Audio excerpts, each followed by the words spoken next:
Разговарям с Иво Сиромахов за новата му книга, роман. Да. И как се казва? Това е романът Моят таен любовен живот. История за любовта между една красива американка и един не толкова красив българин, която, като всяка голяма любов, завършва трагично. Както Ромео и Жулиета. Знаете, всяка любов е обречена на тежък финал. Иначе книгата е весела, надявам се. И смешна. Тоест, освен трагичния финал, има добри преживявания. Не точно добри преживявания, напротив, много неприятни преживявания, но такава е реалността. Изказани с чувство за хумор и с ирония. Коя подред е тази книга? Това е 13-та книга. Фатална? Има ли нещо фатално? Тръгвам на национално литературно турне в 13 града, в книжарница Хеликон. Тръгвам от Бургас в петък, после следват Пловдив, Стара Загора, Кюстендил, Добрич, Сливен, Кърджали, Габрово, Варна, Шумен, да не пропусна нещо. Ще бъда във всички тези градове и ще се надявам на хубави срещи с читатели. Да.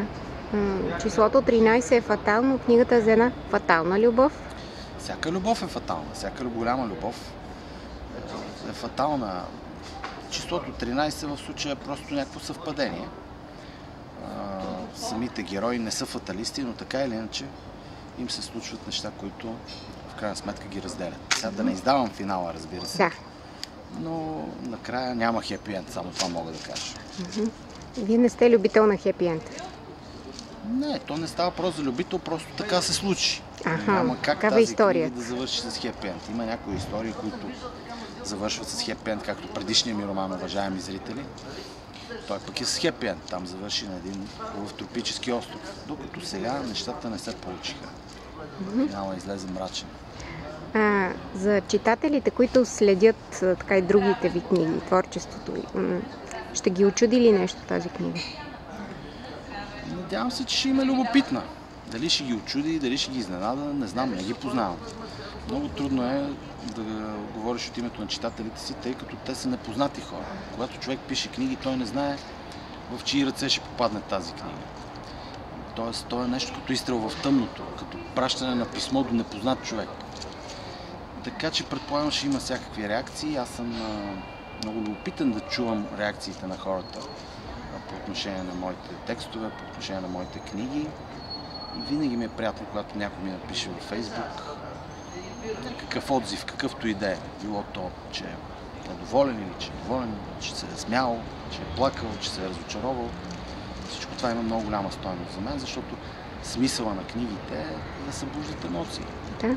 А реакциите в този смисъл са различни, нали? Винаги са различни, защото и хората са различни. И имат различни очаквания.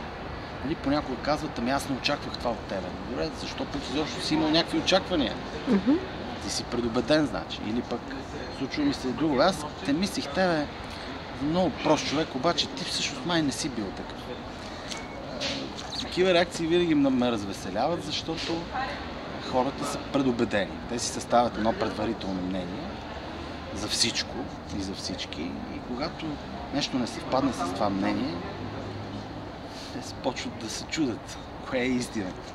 Дали това, което виждаме, или това, което си мислим.